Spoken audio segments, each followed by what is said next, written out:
ሱመያ ቢንት ሀያት ረዲየላሁ አንሃ አስደናቂ ታሪኳ። የመጀመሪያ ሸሂድ፣ የእስልምና እምነት የትዕግስት እና የጽናት ተምሳሌት ተብላም ትጠራለች። አሰላሙ አለይኩም ወራህመቱላሂ ወበረካቱ። ውድና የተከበራችሁ የቻናሌ ቤተሰቦች ሰላማችሁ በያላችሁበት የዓለም ዳርቻ ላይ ይብዛላችሁ። ዛሬ የአንዲት ታላቅ ሰሃቢት ታሪክ አስደምጣችኋለሁ። ቪዲዮን ስትጀምሩ ላይክ፣ ሼር፣ ሰብስክራይብ ማድረጋችሁን እንዳትረሱ። ሀሳብ አስተያየታችሁን በኮመንት ሴክሽን ላይ ያኖሩልኝ። መልካም ቆይታ ከሱመያ ታሪክ ጋር። ይቺ ታላቅ ሴት ማን ነበረች? ሱመያ ቢንት ሀያጥ ትባላለች። ሱመያ ቢንት ሀያጥ በእስልምና ታሪክ ላይ እጅግ በጣም የጎላ ስም ያላት ታላቋ ሰሃቢት ተብላም ትጠራለች። ረዲየላሁ አንሃ። ብዙ ሰዎች የሱመያን ስም ሲሰሙ የሚያስታውሱት አንድ ትልቅ ነገር አለ። ሱመያ ቢንት ሀያጥ በእስልምና ታሪክ የመጀመሪያዋ ሸሂድ ተብላም ትታወቃለች። ነገር ግን ይህንን ስም ለማግኘት የከፈለችው ዋጋ ቀላል የሚባል አልነበረም። እሷ ግን ዱንያ ላይ እቺን ስም ሽታ ሳይሆን የነገዋን ህይወቷ ለማስተካከል ነበር ዋጋ የከፈለችው። ለእኛ ግን ስሟ እጅግ አስተማሪና ምሳሌም ሆኖ ተቀምጦልናል። ታሪኳ ከዘመን ዘመን ተሻግሮ ዛሬ ላለን ትውልዶች እጅግ በጣም ብዙ ትምህርቶችን የሚያስተምረን ታሪክ አላት። ወደ እሷ ታሪክ እንሂድ። ይህን ክብር ለማግኘት በጣም ብዙ ነገሮችን አሰቃይታለች። በዚያ ዘመን እስልምና ገና እየተስፋፋ ነበር። የአላህ መልእክተኛ ሰለላሁ ዐለይሂ ወሰለም ሰዎችን ወደ አንድ አላህ ይጣሩ ነበረ። በዚያን ጊዜ የመካ ማህበረሰብ በተለያዩ ጎሳዎች የተከፋፈሉ ነበሩ። የተለያዩ ጣዖታት ይመለኩ ነበር። የቁረይሽ መሪዎች የነበራቸው ስልጣንና የነበረው የንግድ ስርዓት እንዳይናወጥ ይፈሩ ነበረ። የእስልምና ጥሪ ግን ሰዎች አንዱ አላህ ብቻ እንዲያመልኩ፣ ፍትህ እንዲሰፍን እና ከጣዖት አምልኮ እንዲርቁ ይጣራ ነበር። ይህም በመካ የነበሩ አንዳንድ መሪዎች በእጅጉ አስቆጣ። የእስልምና የሚቀበሉ ሰዎች በቁጥር ጥቂት ቢሆኑም ከእነርሱ መካከል ሱመያ ቢንት ሀያጥ፣ ባሏ ያሲር ኢብን አሚር እና ልጃቸው አማር ኢብን ያሲር ይገኙበት ነበረ። ይህ ቤተሰብ እስልምናን በመቀበሉ በመካ ከባድ ፈተና እንዲያሳልፉ አድርጓቸዋል። በዚያ ዘመን በተለያየ ኃይለኛ ጎሳ ጥበቃ የሌላቸው ሰዎች በዚያ ዘመን በተለይ ኃይለኛ የጎሳ ጥበቃ የሌላቸው ሙስሊሞች በጣም ይጨቆኑ ነበረ። ሱመያና ቤተሰቧም ከእነዚህ መካከል ነበሩ። የቁረይሽ ሰዎች እስልምናን እንዲተዉ ይጠይቋቸው፣ ያስፈራሯቸውም ነበረ። እምነታችሁን ተዉ፣ አይጠቅማችሁም ብለው እጅግ በጣም ይዝቱባቸው ነበረ። ወደ ቀድሞ እምነታችሁም ተመለሱ ብለው ያሰቃዩቸውም ነበር። ይህ እምነት ብትቀጥሉ ችግር ይደርሳባችኋል ብለውም ይደግሙላቸው ነበር።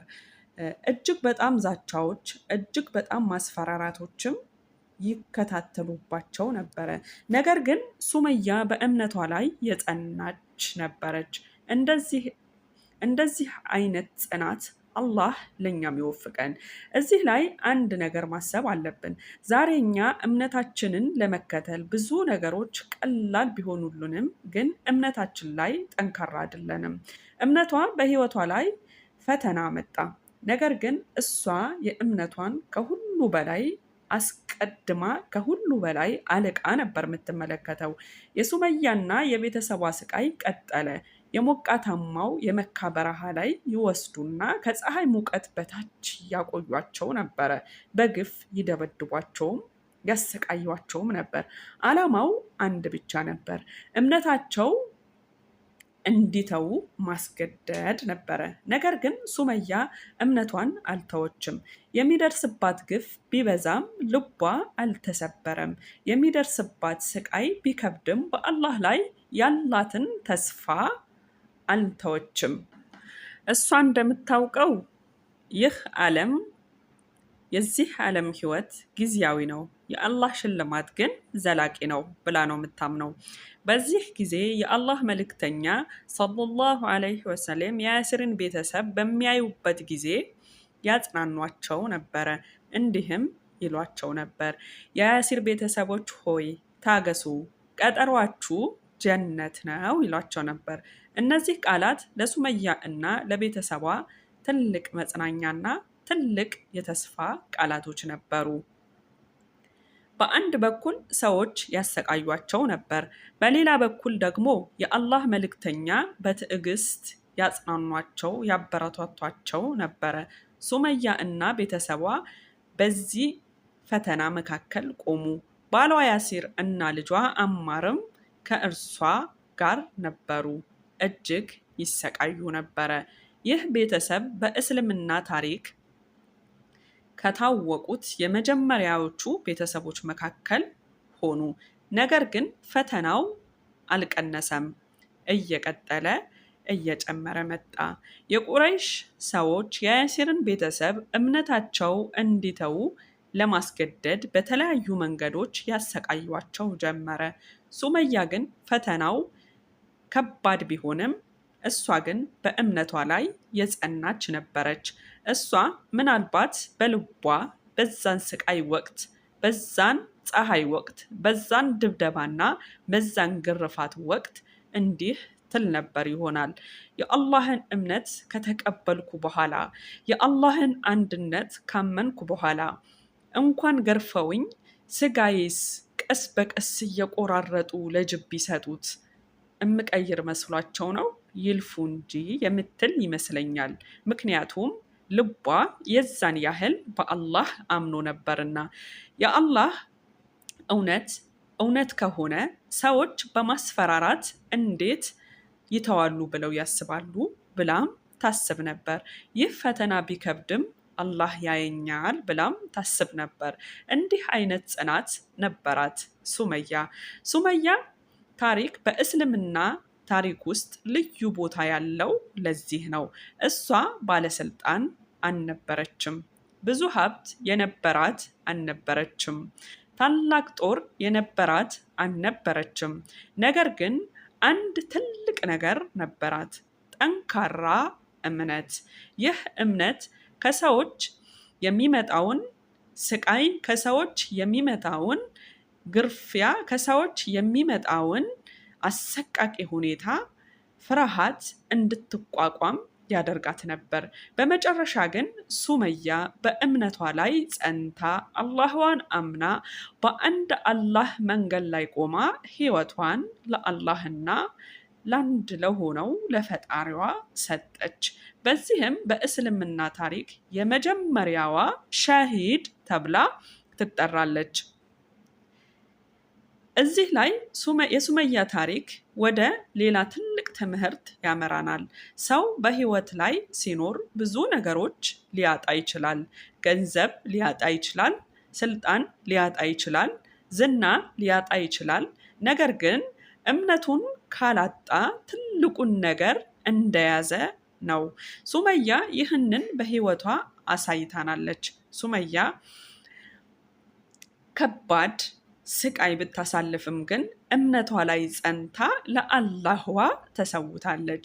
የሱመያ ሞት ታሪክ የአንዲት ሴት ህይወት መጨረሻ ብቻ ግን አልነበረም። ይህ የአንድ ታላቅ መልእክት መጀመሪያ ነበረ። የእሷ ልጅ አማር ኢብን ያሲር በኋላም ከታዋቂ ሰሃቦች መካከል ሆነ። የሱመያ ቤተሰብ በእስልምና ታሪክ ውስጥ የተወደደ ቦታ አገኘ እና ይህ ሁሉ የመጀመሪያው ከአንዲት ሴት ልጅ ጽናት ጋር ነው። ከአንዲት ሴት ትዕግስት ጋር ነው። ከአንዲት ሴት እምነት ጋር ነው። ሱመያ ቢንት ሀያጥ ረዲየላሁ አንሃ ለእኛ የምታስተምረው ትልቁ ትምህርት ይህ ነው። እውነትን ለመያዝ ትዕግስት ያስፈልጋል። በፈተና ጊዜ እምነት ያስፈልጋል። በችግር ጊዜ ተስፋ አለመቁረጥ ያስፈልጋል። እኛም በህይወታችን ችግር ሲመጣብን የሱመያን ታሪክ ማስታወስ እንችላለን። ሁሉም ችግር ዘላቂ አይደሉም። ሁሉም ፈተናዎች ዘላቂ ወይም ዘላለማዊ አይደሉም። የአላህ ምህረት ግን ሰፊ ነው። የአላህ ሽልማት ግን ዘላቂና ዘላለማዊ ነው። ስለዚህ አንድ ተመልካቾች እንድትረዱልኝ የምፈልገው ነገር የሱመያን ታሪክ ስንሰማ ታሪክ ብቻ አናድርገው። የእሷ ታሪክ ለኛ ትልቅ ትምህርት ነው። ከሷ እንማር። በእምነታችን ላይ እንጽና። በችግር ጊዜ ተስፋ አንቁረጥ። አላህን እንመን። እናም ሁልጊዜ ይህንን እናስታውስ። የዓለም ችግር ጊዜያዊ ነው። የአላህ ሽልማት ግን ዘላለማዊ ዘላቂ ነው። ውድ ተመልካቾች ይህ የሱመያ ቢንት ሀያጥ ረዲየላሁ አንሃ ታሪክ በእምነቷ ላይ ጸንታ የኖረች በትዕግስቷ የታወቀች በእስልምና ታሪክ የማይረሳ ስም ያስቀመጠች ታላቅ ሴት። አላህ ከሱመያ ቢንት ሀያጥ ረዲየላሁ አንሃ ስራዋን ይውደድና እኛም ከእሷ እምነት፣ ጽናት፣ ትዕግስት፣ ቅንነት አላህ ይወፍቀን። ውድ ተመልካቾች ይህንን ታሪክ ከወደዳችሁ ቪዲዮዬን ላይክ፣ ሼር፣ ሰብስክራይብ በማድረግ ለወገኖቻችሁ አዳርሱልኝ።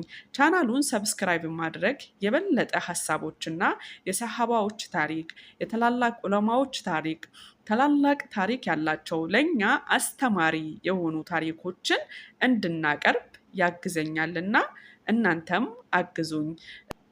በቀጣይ ሌላ ታሪክ ይዤላችሁ እስከምመጣ ድረስ በየዓለም ላይ ያላችሁ የሀገሬ ልጆች ሰላማችሁ ይብዛልኝ። አሰላሙ አለይኩም ወራህመቱላሂ ወበረካቱ።